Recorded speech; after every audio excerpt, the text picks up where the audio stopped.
Deus disse a Moisés que não seria ele a liderar os israelitas na entrada na terra prometida. Moisés reuniu todo o povo e deu instruções ao seu sucessor Josué: Sê forte e corajoso, porque tu guiarás este povo ao entrar na terra que o Senhor lhes prometeu. O Senhor vai à tua frente e nunca te deixará ou abandonará. Não tenhas medo nem desanimes. Depois que Moisés morreu, Josué e o povo acamparam em Abel-Sitim, na margem leste do rio Jordão. Deus disse a Josué: Prepara-te para atravessar o rio Jordão. Vou dar-te toda a terra em que pisares e ninguém será capaz de te fazer frente. Nunca te deixarei. Sê forte e mostra coragem. Obedece à lei de Deus e pensa profundamente nela e então terás sucesso. Josué ordenou aos líderes do povo: anunciem no acampamento que todos se devem preparar para avançar. De hoje a 3 dias nós iremos atravessar o rio Jordão e conquistar a terra que Deus nos prometeu. O povo respondeu: O que tu nos ordenaste, cumpriremos. Iremos obedecer-te da mesma forma que obedecemos a Moisés. Que Deus seja contigo como foi com Moisés. À frente deles, a apenas 20 quilômetros de distância do outro lado do rio Jordão, estava a cidade muralhada de Jericó. Secretamente, Josué enviou 2 espias para recolherem informações sobre a terra e a cidade de Jericó. Eles entraram em Jericó e foram à casa de Raabe, uma prostituta local, que frequentemente hospedava estrangeiros e visitantes. Mas os espias tinham sido descobertos. O rei de Jericó foi avisado: há espias israelitas na cidade. O rei deu ordens aos soldados para irem à casa de Raabe e prendê-los. No entanto, apercebendo-se que os seus visitantes estavam em perigo, Raabe levou-os para o telhado e escondeu-os. Quando os soldados chegaram, ela não os traiu. Estiveram aqui 2 homens, mas eu não sabia quem eles eram, explicou ela. Eles saíram ao escurecer, antes da porta da cidade fechar, e eu não sei para onde foram. Os soldados saíram rapidamente da cidade em direção ao rio Jordão, à procura dos 2 espias. Raabe subiu ao telhado e falou com os espias: Eu sei que o Senhor vos deu esta terra e todos aqui estão com muito medo. Nós ouvimos falar de como Deus abriu o Mar Vermelho para escaparem do Egito e os nossos corações estão aterrados de medo. Por favor, prometam que mostrarão bondade à minha família e pouparão as suas vidas, Raabe suplicou. As nossas vidas pelas vossas vidas, prometeram-lhe os espias. A casa de Raabe tinha uma janela na muralha da cidade. Nessa noite, ela ajudou-os a descer por uma corda para escaparem. Vão para os montes e escondam-se lá por 3 dias, e quando eles desistirem de vos procurar, poderão atravessar o rio Jordão. Os homens concordaram que Raabe amarraria um cordão vermelho em sua janela para sinalizar sua casa. Eles disseram a ela para garantir que sua família ficasse dentro de casa quando os israelitas atacassem. Então eles manteriam sua promessa de poupar suas vidas. Raabe amarrou a corda vermelho escarlate na janela conforme combinado. Os 2 homens esconderam-se nos montes em torno de Jericó, até o caminho ficar livre para eles atravessarem o rio Jordão e regressar ao acampamento dos israelitas. Eles reportaram a Josué: O Senhor realmente nos deu a totalidade desta terra. A população está aterrada de medo por nossa causa.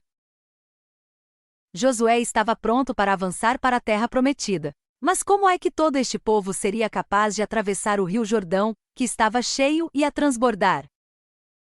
De manhã cedo, Josué guiou os israelitas até ao rio Jordão, onde eles acamparam. Depois de 3 dias, os oficiais deram as seguintes instruções: quando virem a Arca da Aliança sendo carregada pelos sacerdotes, devem segui-la à distância. Josué disse a todos para acertarem as suas vidas com Deus, porque no dia seguinte iriam vê-lo fazer coisas espantosas. No dia seguinte, Josué disse aos sacerdotes para caminharem em direção ao rio Jordão, carregando a Arca da Aliança. O rio transbordava e era perigoso atravessá-lo. Deus disse a Josué para instruir os sacerdotes para que não parassem quando chegassem ao rio Jordão, mas para entrarem e ficar em pé no meio do rio. Logo que os pés dos sacerdotes tocaram na água, a correnteza do rio parou de correr. As águas acumularam-se num grande montão a alguma distância, perto de uma cidade chamada Dan. Os sacerdotes ficaram em pé no meio do leito do rio em terra seca, enquanto o povo atravessou até a terra prometida. Josué ordenou que fossem escolhidos 12 homens, um de cada tribo. Ele disse a estes homens para apanharem cada uma rocha do leito seco do rio, e a levarem até o local onde iriam acampar nessa noite. Cerca de 40.000 pessoas armadas para a batalha atravessaram o rio Jordão e ficaram na outra margem observando. Deus instruiu Josué: ordena aos sacerdotes que saiam da água. Assim que o fizeram, as águas inundaram o rio abaixo novamente. Josué disse aos 12 homens para colocarem as grandes rochas que trouxeram do leito do rio num local chamado Gilgal, como um memorial. Quando as gerações futuras vos perguntarem o que significam estas rochas, anunciou Josué, digam-lhes que o Senhor secou o rio Jordão, tal como ele secou o Mar Vermelho, para que o pudéssemos atravessar. Ele fez isto para mostrar o seu poder e para que vocês o temessem sempre. Os israelitas estavam agora prontos para enfrentar o seu primeiro desafio. À frente deles estava a cidade muralhada e fortemente guardada de Jericó. Os portões da cidade de Jericó estavam trancados e ninguém podia entrar ou sair da cidade. Os israelitas estavam acampados nas redondezas. O Senhor disse a Josué: eu te entreguei Jericó. Durante 6 dias, marchem uma vez à volta da cidade com todos os homens armados. 7 sacerdotes com trombetas de chifre de carneiro devem ir à frente. Então, no 7º dia, marchem à volta da cidade por 7 vezes com os sacerdotes a tocarem as trombetas. Quando eles tocarem um som prolongado e o exército gritar, as muralhas da cidade destruirão. Josué instruiu os sacerdotes para prepararem a arca da aliança e escolherem 7 para irem à frente com as trombetas.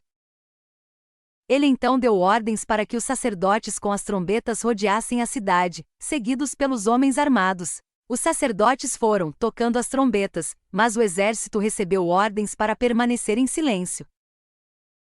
Sacerdotes carregavam a arca da aliança à volta da cidade com uma guarda armada à frente e outra atrás. Depois de um circuito em torno da cidade, todos regressaram ao acampamento. A população de Jericó estava perplexa enquanto assistia aos israelitas a repetirem o circuito à volta das muralhas da cidade durante 6 dias seguidos. No 7º dia, eles começaram bem de madrugada e marcharam 7 vezes à volta das muralhas da cidade. Os 7 sacerdotes lideravam, enquanto tocavam as trombetas de chifre de carneiro. Os sacerdotes que carregavam a arca da aliança com uma guarda armada à frente e outra atrás seguiam. Os habitantes de Jericó observavam enquanto os sacerdotes e o exército marcharam à volta da cidade 7 vezes seguidas. No final da 7ª volta, quando os sacerdotes tocaram um som prolongado nas trombetas, Josué comandou as tropas: gritem, porque o Senhor entregou-vos a cidade. Apenas Raabe e a sua família devem ser poupados. Não tomem nada do que pertence ao povo de Jericó, porque tudo pertence ao Senhor. Quando as trombetas tocaram e o exército gritou, as muralhas da cidade desabaram. O exército avançou por cima das ruínas e tomou a cidade. Josué deu ordens aos 2 espias para procurarem a casa de Raabe, sinalizada com um cordão vermelho na janela, e levaram ela e a sua família para a segurança. Desse dia em diante, eles passaram a viver com os israelitas. As tropas foram proibidas de saquearem o que encontravam na cidade, porque tudo fora dedicado a Deus.